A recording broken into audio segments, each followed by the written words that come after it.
Well, good morning again. It's the DIY/CNC woodworker. Day 4 in my 5th video of the assembly of my X-Carve machine. I just completed the X drag chain link installation. That's this device here. As you can see, it rolls back and forth as the X-Carve goes across, the X-axis moves. This will keep the wiring out of the machinery. Everything seems to be working fine. A little confusing, couple of things. Their instructions say that you'll get 2 different link drag chains, to use the shorter drag chain in this application. And it specifically said to use the drag chain with 51 links. Well, both of my drag chain links were the same length, and they both had 54 links in them, so I went ahead and just used them as is. I have a call in to Inventables now asking for a resolution to that question, but I'm waiting on a call back, so if I get that while we're talking, I'll have to pause the film and take that call. Pause the film, look at me video, take that call. But this is how it's supposed to look. Comes back up and over the machine, and as the machine rolls back and forth, it just moves with it and keeps everything out of the way. All the wiring on the back side here, I got a couple of little tie wraps here to kind of bundle it up nice to give it a good appearance. All this hanging out here will be eventually pulled back through the Y link that'll mount here. So this wire will come down here and go through this way, but I'm not to that point of the installation yet. And we'll get to that shortly, I'm sure. But that's where we're at this morning. Got that all done. Another confusing part that shouldn't have been confusing, but from the instructions and the photos they got, the pictures, this is not a negative comment against the Inventables, but when they took their photos, they obviously just were taking snapshots, because it's very, very hard to tell what they're asking to do. But this bracket that goes right here on the outside, it says to put it, the way I read it, between this bracket and the X-rails, and that couldn't be, but actually you just pull these 2 screws out, mount this bracket on the outside and screw it back in. It should have been just common sense, but it confused me for a bit before I finally said, oh, that's what I need to do. Or at least that's what I've done, and that's the way mine's going to be built anyhow. But that's where I'm at now. The next step is the spindle mounting the spindle, which will go on this side of the machine, which means I got to take and turn it all around and get to where I can get to the front side of the machine from this end of the table. So we will pause this video for now. I'll go ahead, as I've done with all my other steps, is to read the instructions, try to get straight in my head what they're wanting me to do, and perform that step, the mounting of the spindle. And once I've got that all completed, I'll, as usual, come back and show you what I've done and explain the best I can what I've done to you, or for you, and go on from there. So I will pause the video for now, and we'll be back with you shortly.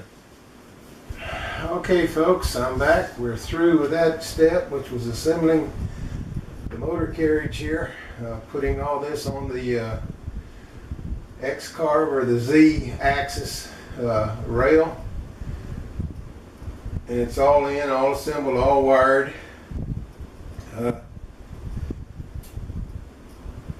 So assuming, okay, I just see something I probably need to change. I probably need to run this wire around this side of the carriage here and get out of the way of that limit switch. But anyhow, it's done for this part anyway. Next step is putting together the work area, which is this large board here. So I don't know how I'm going to do that. I don't have space in here to move this off my work table. I guess if I move my camera mount, put it back over behind me here, maybe I'll have room out there to assemble it. But we'll figure out something. But as usual, this step is completed. The motor is in, it's on, it's there, it's ready to run. I need to check a few things, and we will come back when we've got the work area assembled, and hopefully up here on the table, and we can set the machine up on it. So for now, that's it. We'll be back shortly. All right, I'm filming this portion just as an explanation. You got to put in these little screw nut things. I know you probably can't see them, but it's this side a screw goes down into, and this side's a 1, 2, 3, 4, 5, 6-sided, whatever that is, opening.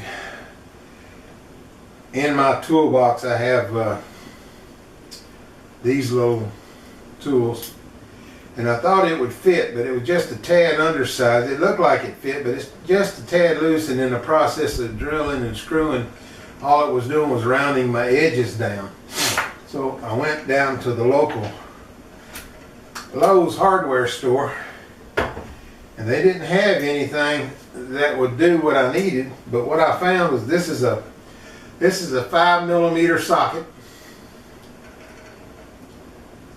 and this is a socket driver. Just so happens this fit right in there, and this fits in here, and this all goes into the screwdriver. Thusly, that's all on the floor.